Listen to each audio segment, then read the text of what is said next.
Train के AC compartment में मेरे सामने की सीट पर बैठी लड़की ने मुझसे पूछा, हेलो, क्या आपके पास मोबाइल की सिम निकालने की पिन है? उसने अपने बैग से एक फ़ोन निकाला। वो नया सिम कार्ड उसमें डालना चाहती थी, लेकिन सिम स्लॉट खोलने के लिए पिन की ज़रूरत पड़ती है, जो उसके पास नहीं थी। मैंने हाँ में गर्दन हिलाई और अपने क्रॉस बैग से पिन निकालकर लड़की को दे दी। लड़की ने थैंक्स कहते हुए पिन ले ली और सिम डालकर पिन मुझे वापस कर दी। थोड़ी देर बाद वो फिर से इधर उधर ताकने लगी। मुझसे रहा नहीं गया। मैंने पूछ लिया, कोई परेशानी है? वो बोली, सिम स्टार्ट नहीं हो रहा है। मैंने मोबाइल मांगा, उसने दिया। मैंने उससे कहा कि सिम अभी एक्टिवेट नहीं हुई है, थोड़ी देर में हो जाएगी। सिम एक्टिवेट होने के बाद आईडी वेरिफिकेशन होगा, उसके बाद आप इसे इस्तेमाल कर सकेंगी। लड़की ने पूछा, आईडी वेरिफिकेशन क्यों? मैंने कहा, आजकल सिम वेरिफिकेशन के बाद एक्टिवेट होती है। जिस नाम से ये सिम उठाई गई है उसका ब्यौरा पूछा जाएगा, बता देना। लड़की बुदबुदाई। ओह, मैंने दिलासा देते हुए कहा, इसमें कोई परेशानी की बात नहीं। वो अपने एक हाथ से दूसरा हाथ दबाती रही, मानो किसी परेशानी में हो। मैंने फिर विनम्रता से कहा, आपको कहीं कॉल करना हो तो मेरा मोबाइल इस्तेमाल कर लीजिए। लड़की ने कहा, जी फ़िलहाल नहीं, थैंक्स, लेकिन ये सिम किस नाम से खरीदी गई है मुझे नहीं पता। मैंने कहा, एक बार एक्टिवेट होने दीजिए। जिसने आपको सिम दी है उसी के नाम की होगी। उसने कहा, ओके, कोशिश करते हैं। मैंने पूछा, आपका स्टेशन कहाँ है? लड़की ने कहा, दिल्ली। और आप? लड़की ने मुझसे पूछा। मैंने कहा, दिल्ली ही जा रहा हूँ, एक दिन का काम है। आप दिल्ली में रहती हैं या?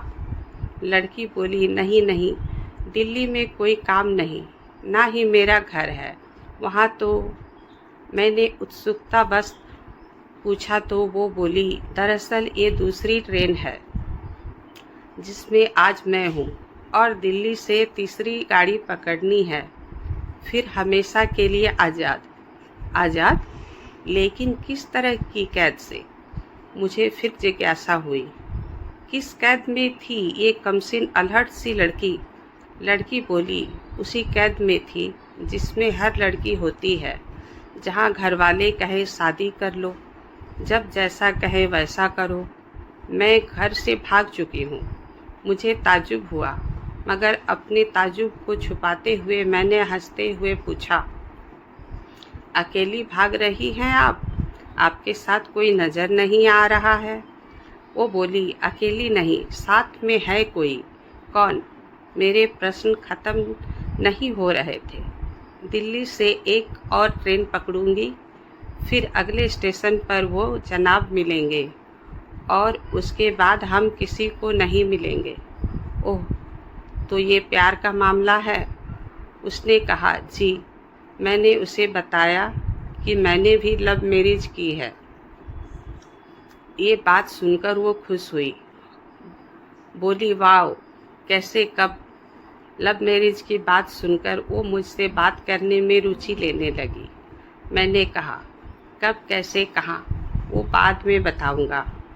पहले आप बताओ, आपके घर में कौन कौन है? उसने होशियारी बरतते हुए कहा, वो मैं आपको क्यों बताऊं? मेरे घर में कोई भी हो सकता है, मेरे पापा, माँ, भाई, बहन, या हो सकता है भाई ना हो तो सिर्फ बहनें हों, या ये भी हो सकता है कि बहनें हो ना हो और दो भाई, दो चार गुस्सा करने वाले बड़े भाई हों। मतलब मैं आपका नाम भी नहीं पूछ सकता?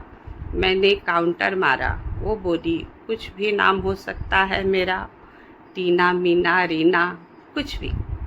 बहुत बातूनी लड़की थी वो। थोड़ी बहुत इधर उधर की बातें करने के बाद उसने मुझे टॉफ़ी दी, जैसे छोटे बच्चे देते हैं क्लास में। बोली, आज मेरा बर्थडे है।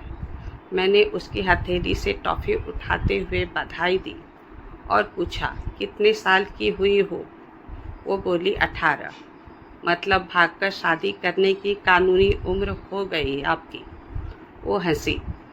कुछ ही देर में काफ़ी फ्रैंक हो चुके थे हम दोनों, जैसे बहुत पहले से जानते हो एक दूसरे को। मैंने उसे बताया कि मेरी उम्र 35 साल है, यानी 17 साल बड़ा हूँ। उसने चुटकी लेते हुए कहा, लग तो नहीं रहे हो। मैं मुस्कुरा दिया। मैंने उससे पूछा, तुम घर से भाग कर आई हो? तुम्हारे चेहरे पर चिंता के निशान जरा भी नहीं है। इतनी बेफिक्री मैंने पहली बार देखी। खुद की तारीफ सुनकर वो खुश हुई। बोली, मुझे उन जनाब ने, मेरे लवर ने पहले से ही समझा दिया था कि जब घर से निकलो तो बिल्कुल बिंदास रहना, घर वालों के बारे में बिल्कुल मत सोचना, बिल्कुल अपना मूड खराब मत करना, सिर्फ मेरे और हम दोनों के बारे में सोचना। और मैं वही कर रही हूँ। मैंने चुटकी ली। कहा, उसने तुम्हें मुझ जैसे अनजान मुसाफिरों से दूर रहने की सलाह नहीं दी? उसने हंसकर जवाब दिया, नहीं, शायद वो भूल गया होगा। ये बताना। मैंने उसके प्रेमी की तारीफ करते हुए कहा, वैसे तुम्हारा बॉयफ्रेंड काफ़ी टैलेंटेड है। उसने किस तरह से तुम्हें अकेले घर से रवाना किया, नई सिम और मोबाइल दिया, 3 ट्रेन बदलवाई ताकि कोई ट्रैक न कर सके। Very talented person. लड़की ने हामी भरी। बोली, बहुत टैलेंटेड है वो, उसके जैसा कोई नहीं। मैंने उसे बताया कि मेरी शादी को 10 साल हो चुके हैं। एक बेटी है 8 साल की और एक बेटा 1 साल का। ये देखो उनकी तस्वीर। मेरे फ़ोन पर बच्चों की तस्वीर देखकर उसके मुंह से निकल गया, सो क्यूट। मैंने उसे बताया कि ये जब पैदा हुई तब मैं कुवैत में था। एक पेट्रो कंपनी में बहुत अच्छी जॉब थी मेरी, बहुत अच्छी सैलरी थी। फिर कुछ महीनों बाद मैंने वो जॉब छोड़ दी और अपने ही कस्बे में काम करने लगा। लड़की ने पूछा, जॉब क्यों छोड़ी? मैंने कहा, बच्ची को पहली बार गोद में उठाया तो ऐसा लगा जैसे मेरी दुनिया मेरे हाथों में है। 30 दिन की छुट्टी पर घर आया था, वापस जाना था लेकिन जा नहीं सका। इधर बच्ची का बचपन खर्च होता रहे, उधर मैं पूरी दुनिया कमा लूँ, तब भी मेरे घाटे का सौदा है। मेरी 2 टके की नौकरी, बचपन उसका लाखों का। मैंने पूछा, क्या बीवी बच्चों को साथ नहीं ले जा सकते थे वहाँ? मैंने कहा, काफ़ी टेक्निकल मामलों में गुजर कर एक लंबे समय के बाद रख सकते हैं। उस वक्त ये मुमकिन नहीं था। मुझे दोनों में से एक को चुनना था, आलीशान रहन सहन के साथ नौकरी या परिवार। मैंने परिवार चुना, अपनी बेटी को बड़ा होते देखने के लिए। मैं कुवैत वापस गया था लेकिन अपना इस्तीफ़ा देकर लौट आया। लड़की ने कहा, वेरी इम्प्रेसिव। मैंने मुस्कुराकर खिड़की की तरफ देखने लगा। लड़की ने पूछा, अच्छा आपने तो लव मैरिज की थी ना? फिर आप भागकर कहाँ गए थे?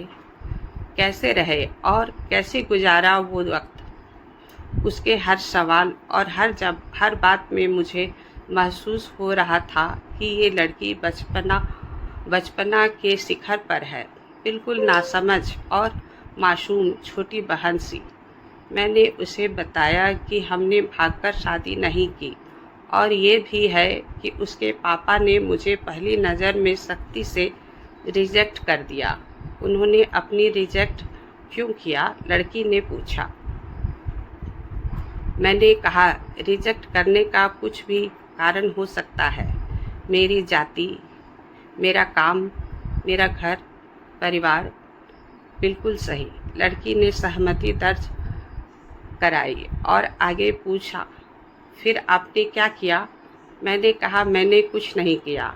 उसके पिता ने रिजेक्ट कर दिया। वहीं से मैंने अपने बारे में अलग से सोचना शुरू कर दिया था।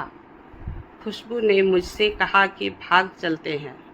मेरी वाइफ का नाम खुशबू है। मैंने धो टूक मना कर दिया। वो 2 दिन तक लगातार जोर देती रही कि भाग चलते हैं। मैं मना करता रहा। मैंने उसे समझाया कि भागने वाले जोड़े में लड़के की इज्जत पर कोई खास फर्क नहीं पड़ता, जबकि लड़की के पूरे कुल की इज्जत भूल जाती है। भागने वाला लड़का उसके दोस्तों में हीरो माना जाता है, लेकिन इसके विपरीत जो लड़की प्रेमी के संग भाग रही है वो उल्टा कहलाती है। मोहल्ले के लड़के उसे चालू कहते हैं। बुराइयों के तमाम शब्दकोश लड़की के लिए इस्तेमाल किए जाते हैं। भागने वाली लड़की आगे चलकर 60 साल की वृद्धा भी हो जाएगी, तब भी जवानी में किए उसके कांड का कलंक उसके माथे पर से नहीं मिटता।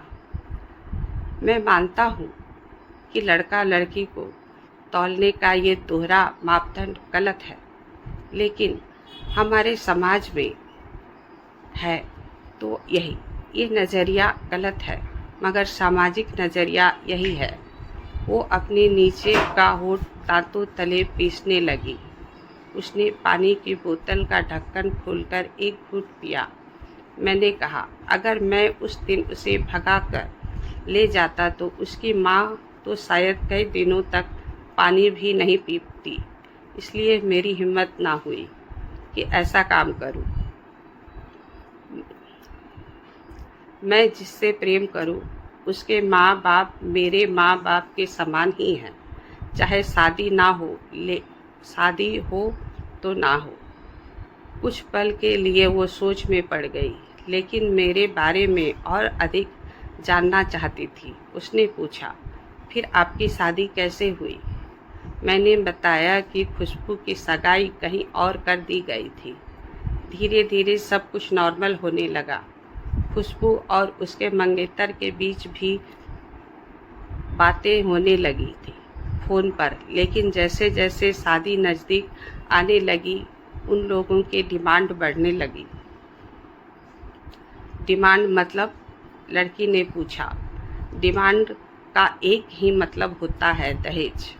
दहेज की डिमांड परिवार में सबको सोने से बने तोहफे दो, दूल्हे को लग्जरी कार चाहिए, सास और ननद को नेकलेस दो, वगैरह वगैरह। बोले, हमारे यहाँ यही रीत है। लड़का भी इस रीत की अदायगी का पक्षधर था।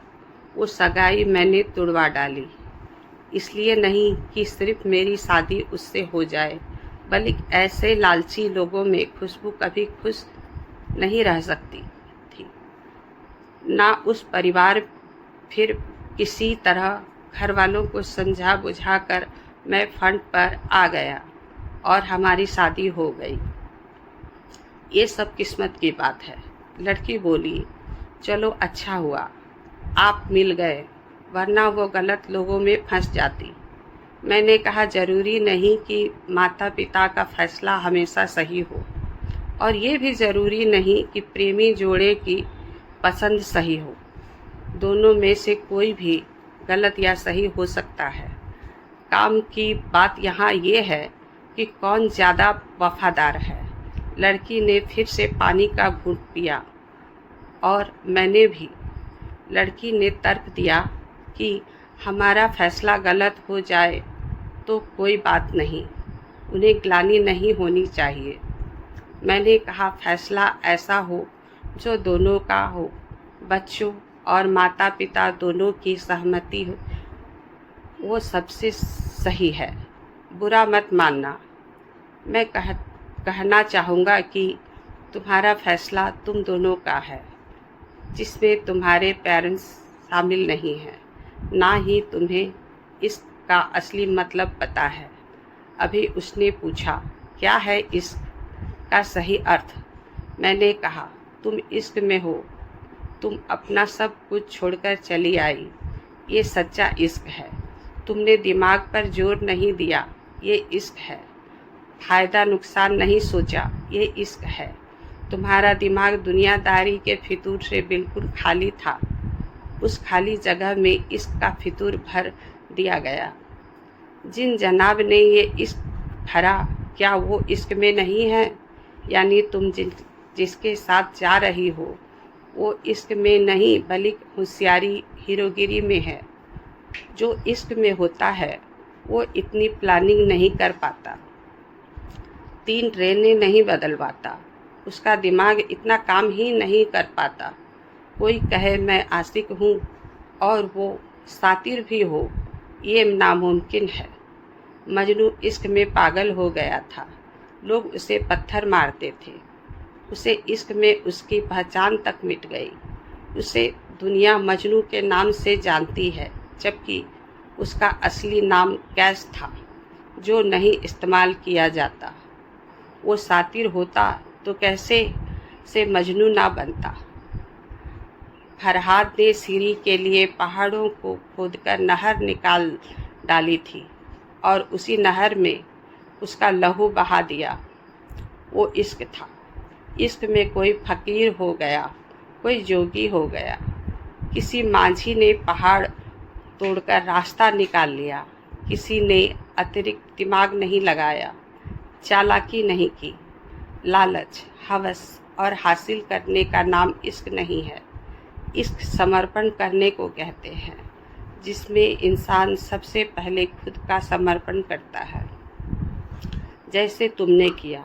लेकिन तुम्हारा समर्पण हासिल करने के लिए था, यानी तुम्हारे इश्क में लालच की मिलावट हो गई। लड़की अचानक खो सी गई। उसका खिलखिलाहट और खिंदड़ापन एकदम से खामोशी में बदल गया। मुझे लगा मैं कुछ ज़्यादा बोल गया। फिर भी मैंने बोलना जारी रखा। मैंने कहा, प्यार तुम्हारे पापा तुमसे करते हैं। कुछ दिनों बाद उनका वज़न आधा हो जाएगा। तुम्हारी माँ कई दिनों तक खाना नहीं खाएगी, ना पानी पिएगी, जबकि आपको अपने आशिक को आजमा कर देख लेना था। ना तो उसकी सेहत पर फर्क पड़ता, ना दिमाग पर। वो अक्लमंद है, अपने लिए अच्छा सोच लेता है। आजकल गली मोहल्ले के हर तीसरे लौंडे लपाटे को जो इश्क हो जाता है, वो इश्क नहीं, वो सिनेमा जैसा कुछ है। एक तरह से स्टंटबाजी, डेयरिंग, अलग कुछ करने का फितूर, और कुछ नहीं। लड़की का चेहरे का रंग बदल गया। ऐसा लग रहा था वो अब यहाँ नहीं है। उसका दिमाग किसी अतीत में टहलने निकल गया। मैं अपने फ़ोन को स्क्रॉल करने लगा, लेकिन मन की इंद्री उसकी तरफ थी। थोड़ी देर में उसका और मेरा स्टेशन आ गया। बात कहाँ से निकली थी और कहाँ पहुँच गई। उसके मोबाइल पर मैसेज टोन बजी। देखा सिम एक्टिवेट हो चुकी है। उसने चुपचाप बैग में से आगे का टिकट निकाला और फाड़ दिया। मुझसे कहा, एक कॉल करना है। मैंने मोबाइल दिया। उसने नंबर डायल करके कहा, सॉरी पापा, और सिसक कर रोने लगी। सामने से पिता भी फ़ोन पर बेटी को संभालने की कोशिश करने लगे। उसने कहा, पिताजी आप बिल्कुल चिंता मत कीजिए, मैं घर आ रही हूँ। दोनों तरफ से भावनाओं का सागर उमड़ पड़ा। हम ट्रेन से उतरे। उसने फिर से पिन मांगा। मैंने पिन दी। उसने मोबाइल से सिम निकाल कर तोड़ दी और पिन मुझे वापस कर दी। देश की सभी बेटियों से निवेदन है और मेरा दावा है, माता पिता से ज़्यादा तुम्हें दुनिया में कोई प्यार नहीं करता।